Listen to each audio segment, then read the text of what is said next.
trabajo, del trabajo a la tienda, de la tienda a visitar el familiar o el amigo y tenemos toda nuestra vida como programada, pero hay veces que necesitamos detenernos y reflexionar. ¿Ustedes se han dado cuenta de eso? Necesitamos parar y necesitamos que alguien nos diga cosas como lo que Nan nos leyó allí en Eclesiastés 12:1. Se fijaron, nos leyó de las sabias palabras de Salomón y dice, ¿qué texto me diste para compartir? Pero este texto es el texto que empieza diciendo, acuérdate de tu Creador. ¿Cuándo?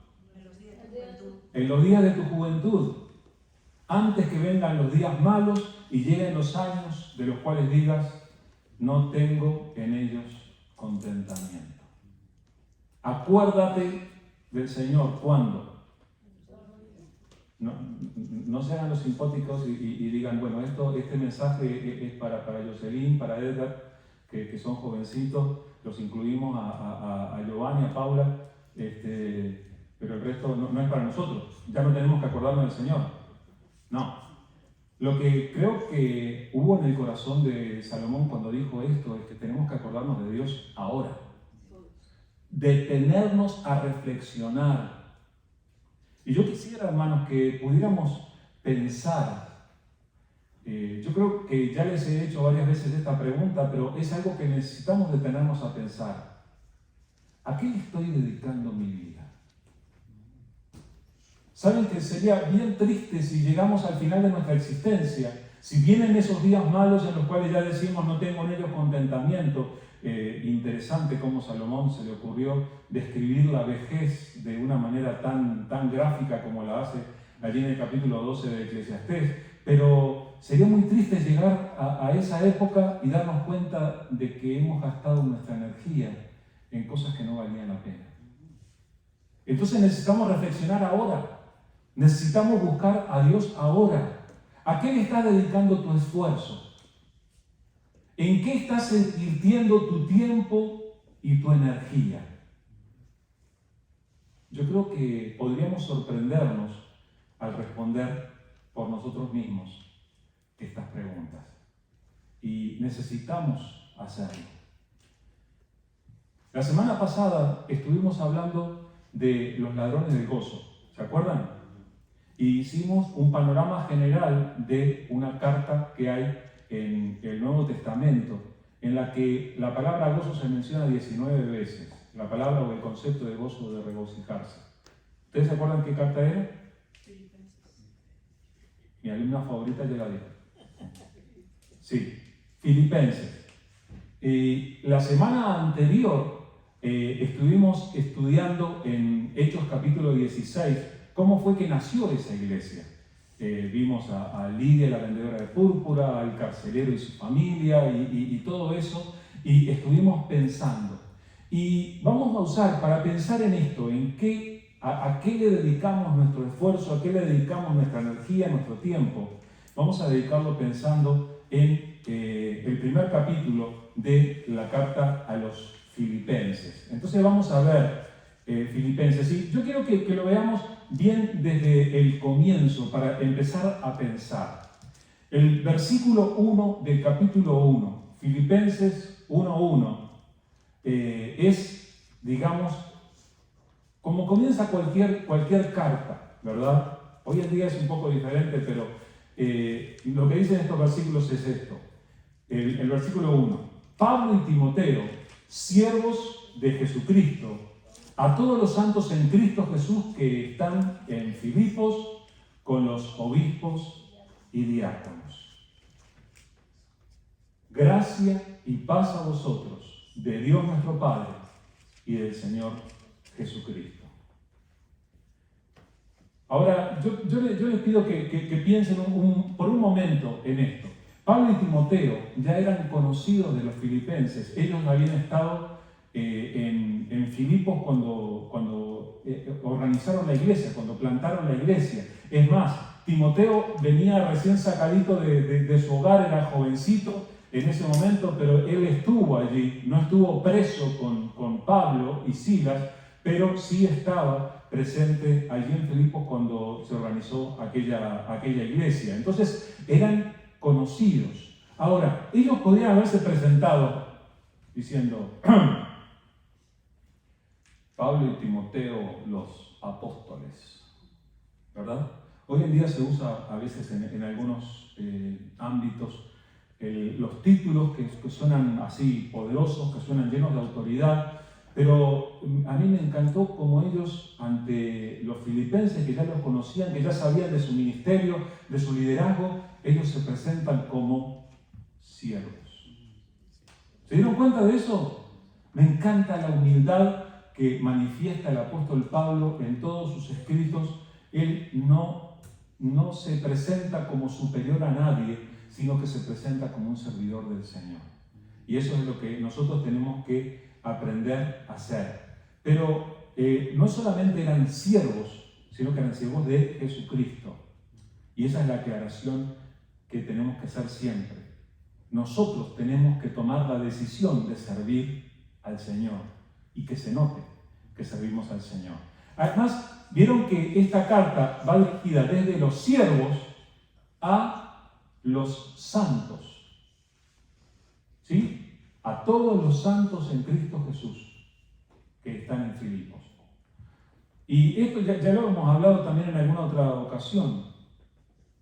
¿Ustedes son santos? ¿David, tú eres santo? Ah, bien, bien. Daniela, ¿tú eres santa? Sí, Santa Daniela, Santo David, les presento. Tenemos a veces un concepto de santos que decir santo casi tendría que ser como ser perfecto, ¿verdad? Y nosotros sabemos que no somos perfectos, sabemos que muchas veces nos equivocamos, entonces hay veces que nos cuesta asumir que nosotros también somos santos. Pero ustedes piensan que los que recibieron la carta de Pablo en aquel momento eran todos santitos, que eran como los santos de las imágenes o de los dibujos, esos que ponen su carita así, tienen una cosa de arriba. No, eran personas comunes y corrientes.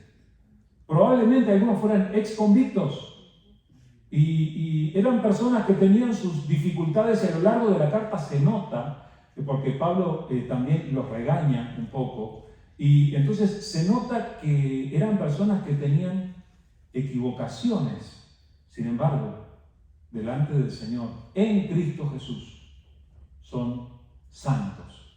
Y estos somos nosotros también. Ahora, ¿tú te das cuenta? Mira alrededor.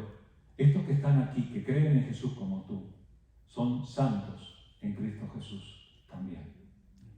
Y otra cosa que me llamó la atención de este saludo de Pablo y Timoteo a la iglesia es que dice a los santos en Cristo Jesús que están en Filipos ¿se dieron cuenta? Con los obispos y diáconos. ¿Saben qué quiere decir eso? Quiere decir que la iglesia de Filipos, desde el momento en que Pablo y Silas y Timoteo habían estado allí antes, hasta el momento en que les escriben la carta, esta iglesia se había organizado hasta el punto que necesitaban oficiales en la iglesia. Ustedes saben que aquí en la iglesia tenemos obispos y diáconos. Les prohíbo llamarme obispo Alfredo, ¿ok? Porque suena feísimo eso. Pero obispo se refería a los que supervisaban el funcionamiento del rebaño, y es necesario esto. Pueden ir después y le dicen al pastor Joe, le dicen, obispo Joe, aquí estoy, porque ocupa esa función de supervisar el funcionamiento del rebaño, y aquí se mencionan obispos y diáconos. Era una iglesia que estaba organizada. Entonces, todo lo que vamos a leer en la carta de los Filipenses es dirigido a cristianos, es dirigido a personas que ya están caminando con el Señor, de los siervos a los santos. Es eso lo que encontramos allí. Y aquí en el capítulo 1 encontramos algunas cosas bastante interesantes. En primer lugar, encontramos un desafío al amor y a la unidad. Encontramos este desafío al amor y a la unidad. Y esto es una cosa que va a ser constante a lo largo de esta carta. Nosotros vivimos en la época de las comunicaciones y, a diferencia de todas nuestras generaciones anteriores, nosotros nos comunicamos en tiempo real con las personas que queremos, ya sea por escrito, les mandamos mensajes de voz, les mandamos fotografías, hacemos videollamadas. No hace tantos años que la comunicación no era así. Fíjense que en el tiempo de Pablo escribió esto y pasaron tal vez meses antes que los filipenses recibieran su comunicación. Sin embargo, cada vez que uno se comunica, uno abre el corazón y uno derrama su alma. Y lo primero que hace Pablo cuando le escribe a los filipenses es expresar, dentro del desafío al amor y la unidad, él les expresa gratitud y hace un reconocimiento por la perseverancia. Gratitud y perseverancia. Miren lo que dice Filipenses 1, del 3 al 6. Con este concepto de gratitud y perseverancia. Dice Filipenses 1, 3 al 6. Doy gracias a mi Dios siempre que me acuerdo de vosotros, siempre, en todas mis oraciones, rogando con gozo por todos vosotros, por vuestra comunión en el Evangelio, desde el primer día hasta ahora, estando persuadido de esto, que el que comenzó en vosotros la buena obra, la perfeccionará hasta el día de Jesucristo. Qué bueno, ¿verdad? ¿Se acordaba Pablo de los hermanos en Filipos? ¿Se acordaba del carcelero por nombre? Seguro que sí. Se acordaba de ellos. Y yo me imagino que Pablo se acordaría de todo el detalle. Dice, desde el primer día. Él se acordaría de aquel sueño que él tuvo antes de viajar a Filipos, en el que se le apareció el varón macedonio y le decía, pasa a Macedonia y ayúdanos. En obediencia fue que ellos fueron hasta allí y Pablo se acordaría de toda esa experiencia con ellos. Ahora, cuando él se acuerda de ellos, en el versículo 3 nos dice que él daba gracias por ellos. Daba gracias por aquellos filipenses. Nos dice también que Pablo oraba por ellos con alegría. Y ustedes recuerdan que dijimos que Filipenses es la carta del gozo. Esta es la primera mención del gozo que está en el versículo 3. Van a ver unas cuantas menciones al gozo. Orando con gozo por todos vosotros, le dice. Entonces daba gracias por ellos. ¿Ustedes le dan gracias a Dios por alguien? Espero que sí. Espero que sí, que den gracias por su familia, que den gracias por los esposos, las esposas, por los hijos, que den gracias. Y ahora sí, miren alrededor, por sus hermanos y hermanas. Era lo que Pablo hacía pensando en sus hermanos en Filipos y oraba por ellos con alegría. Hermanos, no es broma. Nosotros a veces podemos tener la costumbre de decir voy a orar por ti y luego no oramos nada. Total, nadie se entera, ¿verdad? Bueno, hay uno que sí se entera. Hay uno que sí sabe. No prometas orar si no vas a orar. Pero ora con alegría por tus hermanos en la fe. Necesitan de tu oración y parte de lo que Dios quiere hacer por medio de nosotros es que oremos unos por otros. Entonces necesitamos orar unos por otros con alegría. Luego Pablo se maravillaba de la perseverancia que ellos habían tenido. Dice, orando con gozo por todos vosotros, por vuestra comunión en el Evangelio desde el primer día hasta ahora. Pablo se maravillaba. Ustedes saben que Pablo en Filipos había estado 2, tal vez 3 semanas y luego se fue. Y luego de tiempo, habían pasado años y habían enviado a otros a visitarlos y verlos, y se había enterado que en Filipo estaba floreciendo una iglesia que había necesitado tanta organización como para tener obispos y diáconos. Se dieron cuenta que tenían más de un pastor. Y entonces él estaba maravillado de que Dios había hecho una obra tan grande, tan preciosa, que ellos habían perseverado. El cristiano, el Hijo de Dios, es una persona que permanece en él. Y luego Pablo celebraba la obra de Dios en la vida de los filipenses. Y él decía, estoy persuadido de esto. El que comenzó en ustedes la buena obra, él la va a perfeccionar hasta el día de Jesucristo. Cantamos de esto hace un ratito. Dios es el que empieza la obra, pero no solo la empieza y la deja abandonada. Dios empieza la obra en una persona y luego continúa esa obra. Dios está haciendo una obra en tu vida. Tú eres el barro y Él es el alfarero. Él sigue obrando, Él sigue moldeándote, Él sigue cambiando cosas en ti. Y así como Pablo celebraba la obra de Dios en la vida de aquellos hombres y mujeres, nosotros podemos celebrar la obra que Dios hace en nosotros. Tenemos que dar gracias unos por otros y tenemos que animarnos a perseverar, hermanos. ¿Se acuerdan lo que dijo Jesús en Mateo 24? Dijo, mas el que persevere hasta el fin, este será salvo. Pablo se alegraba de que los filipenses no habían escuchado el mensaje y luego que Pablo se fue de la ciudad, lo echaron al olvido. Ellos se habían aferrado de Jesús y habían seguido. Pase lo que pase, hermanos, suceda lo que suceda, cada uno de nosotros tiene que permanecer firme en Jesucristo hasta que Jesucristo venga. Entonces necesitamos fortalecernos en gratitud y perseverancia. Pero luego, el apóstol Pablo también hace esta exhortación al amor y a la unidad. Y como en pocos escritos de Pablo, ustedes saben que Pablo escribió más o menos una tercera parte del Nuevo Testamento, escribió bastante.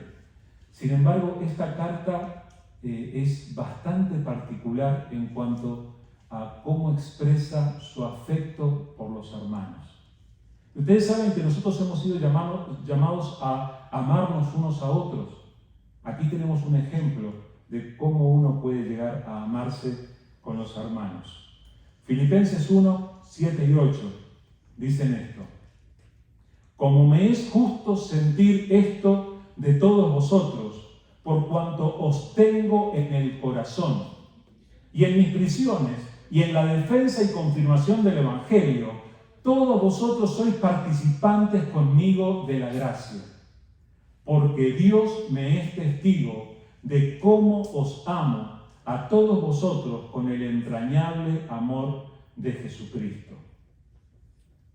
¿Se dan cuenta de que Pablo expresa su amor de una manera muy particular hacia los filipenses? Yo no sé si les ha pasado, si lo han notado, pero hay personas con las que se da una conexión instantánea cuando las conocemos. Hay veces que no sabemos nada de la persona, pero intercambiamos unas pocas palabras y se produce ese lazo que queda permanencia. Durante muchos años nosotros estuvimos recibiendo grupos de cristianos de Estados Unidos en Sudamérica y les servíamos de diferentes maneras. Pero siendo cristianos, hay veces que los recibíamos en el aeropuerto, intercambiábamos un saludo y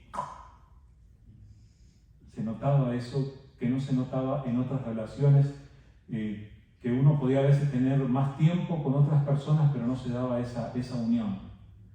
Hay amigos que tengo en diferentes lugares que han permanecido hasta el día de hoy porque esa conexión cristiana ha permanecido. ¿Y saben cómo se llama ese lazo cristiano? Se llama comunión.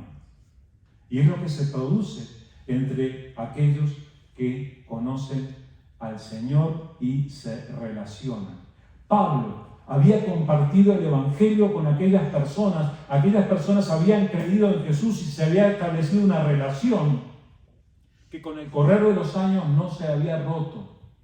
Y fíjense cómo Pablo lo expresa. Él dice, os tengo en el corazón. Hay personas a las que ustedes tienen en el corazón, por diferentes motivos. Quiera Dios que nosotros nos tengamos en el corazón unos a otros. Fíjense que esto de tenerlos en el corazón, para Pablo era que él estaba en su prisión, él estaba escribiendo de su prisión en Roma, y allí aprisionado sentía que los filipenses estaban con él. Y en mi defensa ustedes estuvieron, y ustedes han sido participantes conmigo de la gracia. Él experimentaba esta unidad por la que el propio Jesús había orado por nosotros. Él le dice, os tengo en el corazón, y luego les dice esta otra frase que es bien fuerte. Les dice, os amo a todos vosotros con el entrañable amor de Jesucristo. Esta es una declaración de amor. Les está declarando amor a los hermanos. Hermanos, hay veces que nosotros somos tan tímidos para decir las cosas. No nos decimos que nos amamos. ¿Se dieron cuenta? Ojalá nosotros podamos aprender a decir esto. El Señor Jesús oró para que nosotros seamos uno. Mateo 17, 20, 21 dice, mas no ruego solamente por esto, sino también por los que han de creer en mí por la palabra de ellos, para que todos sean uno, como tú, oh Padre, en mí y yo en ti, que también ellos sean uno en nosotros, para que el mundo crea que tú me enviaste. Jesús oró para que nosotros seamos uno. Y el hecho de que seamos uno es un testimonio para todos los que nos ven y que necesitan el Evangelio de Jesús para ser salvos. Entonces, en nosotros tiene que haber este amor y esta unidad que Pablo manifestaba a sus hermanos en Filipos. Hermanos, yo quiero decirles, porque yo lo siento, donde quiera que voy, yo los llevo en mi corazón. Los tengo en el corazón. Hay veces que no me dejan dormir, hermano, tanto que los tengo en el corazón. Me empiezo a acordar y me pongo a orar por ustedes en la mitad de la noche y digo, ay Señor, ¿puede ser en otro momento? No, ahora. Y bueno, los tengo en el corazón y los amo con un amor que a uno lo revuelve hasta las entrañas. A eso se refería esto de entrañable amor. Era algo que era más que mariposas en el estómago, era profundo, pero no era el amor de Pablo, era el amor de Jesucristo, el entrañable amor de Jesucristo. Hermanos, necesitamos amarnos y ser uno en el Señor. Además, aquí en Filipenses hay una exhortación a tener un buen entendimiento y producir fruto. En Filipenses 1, del 9 al 11, dice esto: y esto pido en oración, que vuestro amor abunde aún más y más en ciencia y en todo conocimiento, para que aprobéis lo mejor, a fin de que seáis sinceros e irreprensibles para el día de Cristo, llenos de frutos de justicia, que son por medio de Jesucristo para la gloria y la alabanza de Dios. Buen fruto y entendimiento. Necesitamos vivir esto que él dice. Ustedes se dan cuenta que Pablo pasa del amor que él siente por los filipenses al amor que ellos tienen que sentir. Dice, pido en oración, ¿qué es lo que pide? Que su amor abunde aún más y más. Yo quiero que tomemos nota de estos motivos de oración de Pablo para orar nosotros unos por los otros. Miren, Pablo oraba por estos motivos. Un amor creciente. Miren lo que dice. Esto pido, que vuestro amor abunde aún más y más. Hermanos, vivimos en la época de la historia en la que parece que menos y menos amor hay. Estamos viviendo en esa época. Sin embargo, los cristianos seguimos siendo llamados por Dios a abundar en amor. Y más, que nuestro amor crezca en vez de decrecer. En una generación en la que el amor va disminuyendo, nosotros somos llamados por Dios a amar más y más. Y amarnos primeramente entre nosotros. Entonces Pablo oraba por un amor creciente. Luego, Pablo oraba también, su otro motivo de oración era un mayor entendimiento. Y es interesante porque él está diciendo, y esto pido en oración, que vuestro amor abunde aún más y más. Está hablando de pedirle al Señor que abunde el amor. Pero dice, en ciencia y en todo conocimiento, para que aprobéis lo mejor. O sea, que el amor se manifieste en una manera sabia de comportarse, para que aprueben lo mejor, para que tomen sabias decisiones. Hermanos, necesitamos orar de esta manera, que tengamos un mayor entendimiento, que podamos aplicar la sabiduría de Dios a nuestra vida diaria, que cuando tomemos decisiones podamos hacerlo dirigidos por Dios conforme a su voluntad. Entonces necesitamos orar por mayor entendimiento. El otro motivo de oración de Pablo era una vida aprobada para el día del juicio. Y lo dice de esa manera, a fin de que seáis sinceros e irreprensibles para el día de Cristo. Hermanos, si esta tarde el Señor vuelve, que nos encuentre sinceros e irreprensibles. Nos tiene que importar esto. Tenemos que vivir cada día de tal manera que delante de Cristo lleguemos con una conciencia tranquila de haber vivido para Él, de haberle honrado con nuestras vidas. Y finalmente el motivo siguiente de oración que Pablo tenía era que hubiera fruto abundante. Les dice, llenos de frutos de justicia que son por medio de Jesucristo para gloria y alabanza de Dios. Así como Pablo oraba por ellos, esto se mantiene para nosotros hoy. Dios quiere que demos fruto para Él. Hermanos, ya hay demasiada gente que dice mucho y que luego no se ve el fruto. Nosotros tenemos que ser de los que tenemos claro lo que creemos, pero producimos el resultado, damos el fruto, hacemos de lo que creemos. Entonces, tengamos presentes estos motivos de oración. Amor creciente, mayor entendimiento, una vida aprobada para el día del juicio y fruto abundante. Ahora, es interesante que la semana pasada lo mencionamos. Warren Wiersbe en sus notas, él le llama a lo que tenemos que tener para enfrentar a los ladrones del gozo una mente sencilla. Tener una sola motivación en la vida. Y nosotros lo vamos a llamar la dedicación a una sola cosa. Hay veces que estamos tan divididos, hermano. Estamos divididos porque, como tantas personas, nuestro trabajo es nuestra vida. Nuestra familia es nuestra vida. Nuestros amigos son nuestra vida. Y parece que estuviéramos tan divididos y nos desgastamos dividiéndonos. Nosotros somos llamados a tener una sola motivación en la vida, a dedicarnos a una sola cosa. Dice Filipenses 1, del 12 al 18. Quiero que sepáis, hermanos, que las cosas que me han sucedido han redundado más bien para el progreso del Evangelio, de tal manera que mis prisiones se han hecho patentes en Cristo en todo el pretorio y a todos los demás. Y la mayoría de los hermanos, cobrando ánimo en el Señor con mis prisiones, se atreven mucho más a hablar la palabra sin temor. Algunos a la verdad predican a Cristo por envidia y contienda, pero otros de buena voluntad. Los unos anuncian a Cristo por contención, no sinceramente, pensando añadir aflicción a mis prisiones, pero los otros por amor, sabiendo que estoy puesto para la defensa del Evangelio. ¿Qué pues?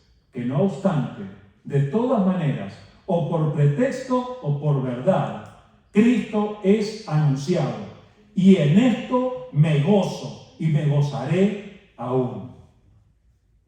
Ustedes saben que a mí me impresionan profundamente estas palabras, porque Pablo, cuando escribía esto, él estaba en prisión. Él estaba encadenado a un soldado romano y no podía moverse de allí.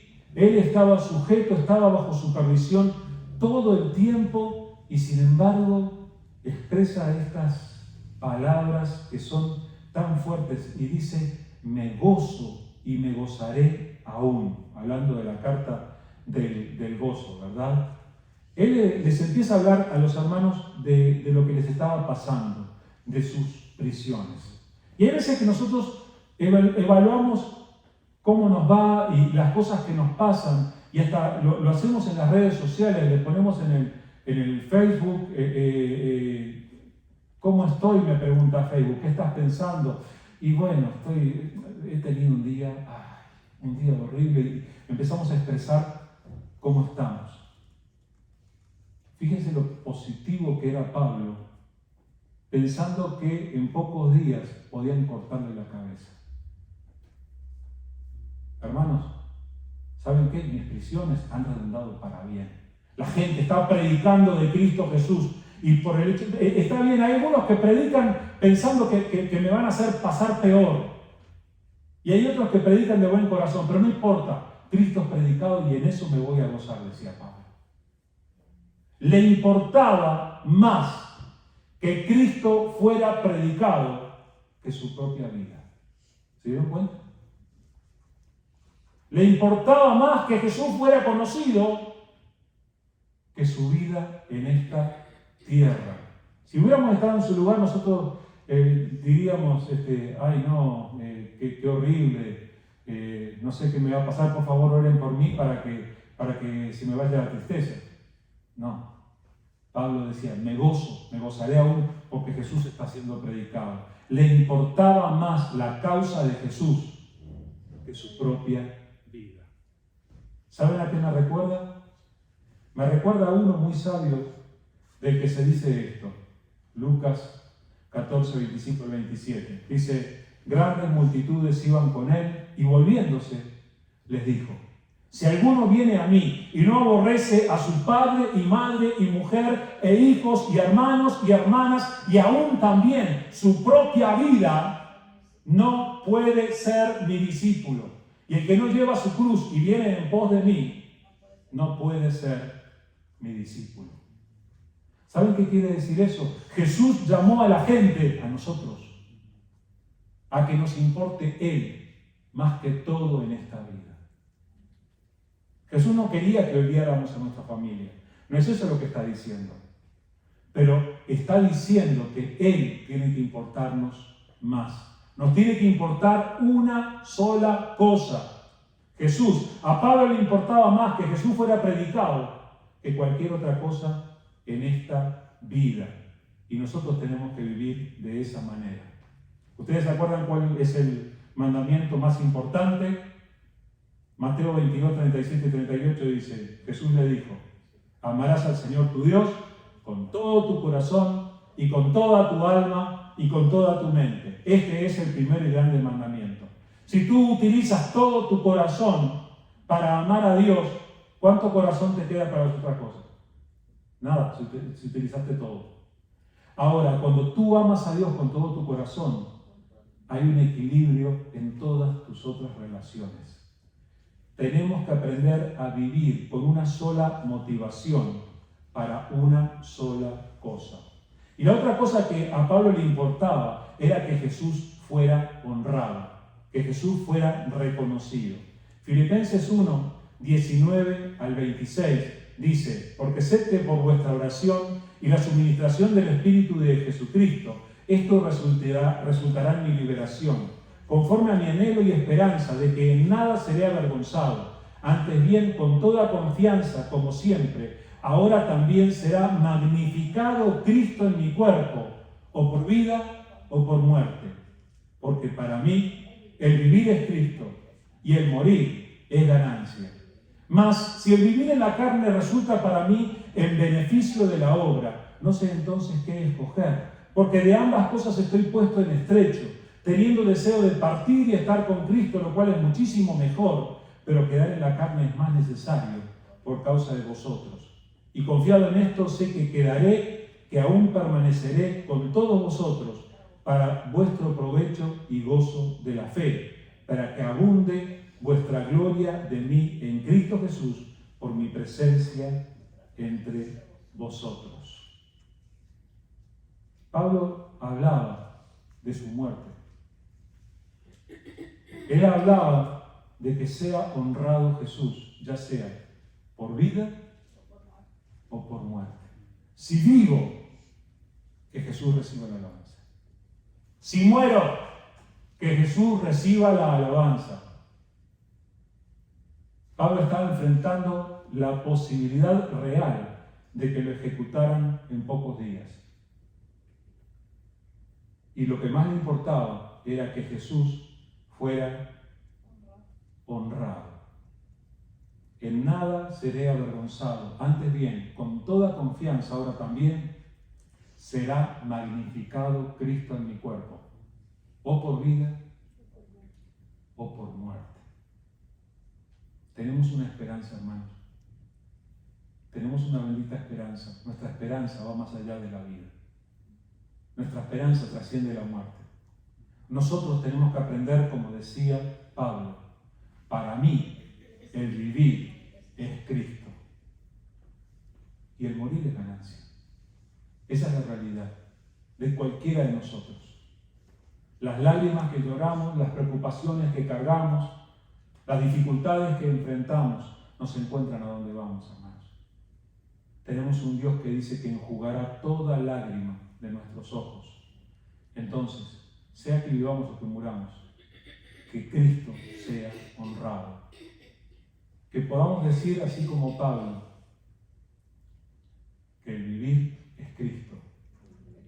Una sola cosa tiene que ser nuestra motivación, y ese es Jesús. Te pueden robar tu auto, te pueden quitar la billetera, te pueden sacar la salud, tantas cosas te pueden pasar, pero nadie te puede quitar a Cristo Jesús de tu vida si estás aferrado profundamente a Él.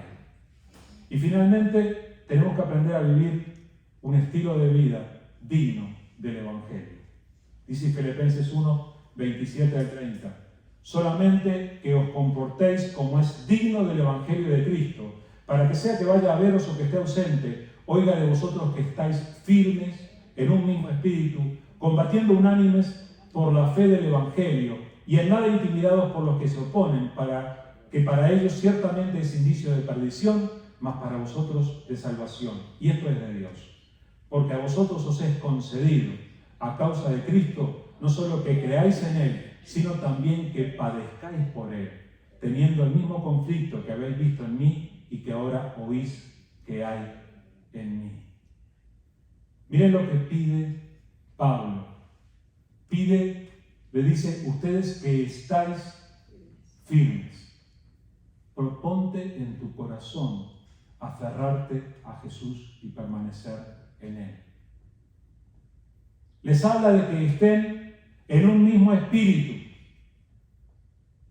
Eso somos nosotros, hermanos. Tenemos que estar de acuerdo. Tenemos que estar en un mismo espíritu. Y el Señor lo señala una y otra vez. Esta es una de las cosas que más énfasis tienen en la palabra del Señor y tenemos que recordarlo. Tenemos que ser uno y estar en un mismo espíritu.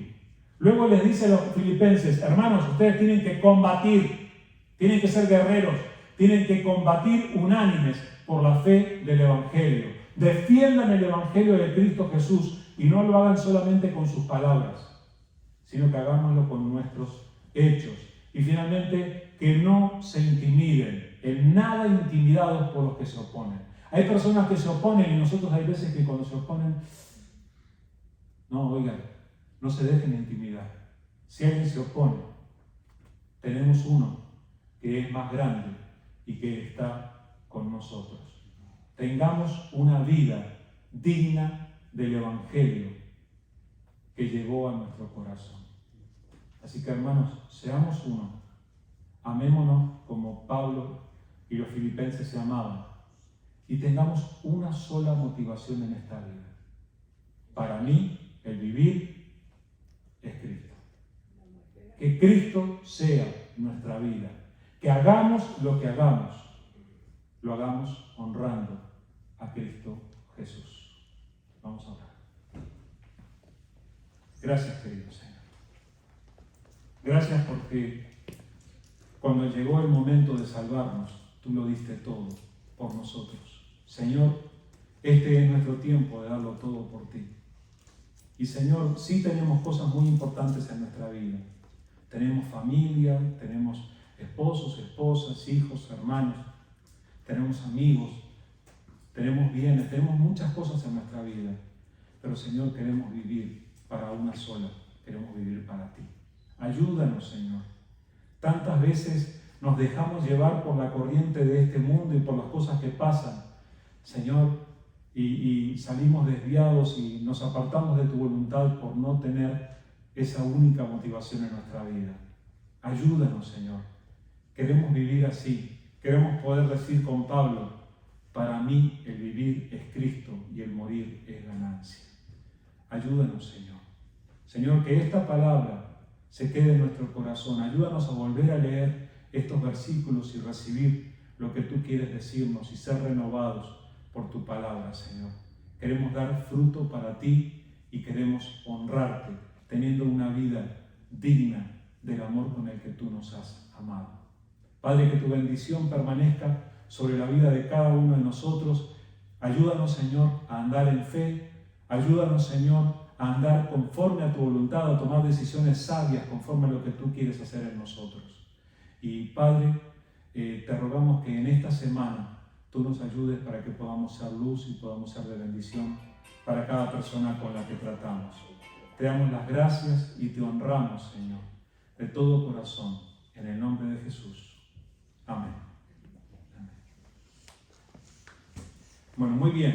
Hoy tengo una invitación, o recordarles una invitación y pedirles ayuda, por favor, para esta tarde. ¿Ustedes saben qué día es hoy? Ajá. Trunk or treat. Eso es lo que va a haber esta tarde en el estacionamiento de aquí de la iglesia. Y yo quiero invitarles, hermanos, que vengan.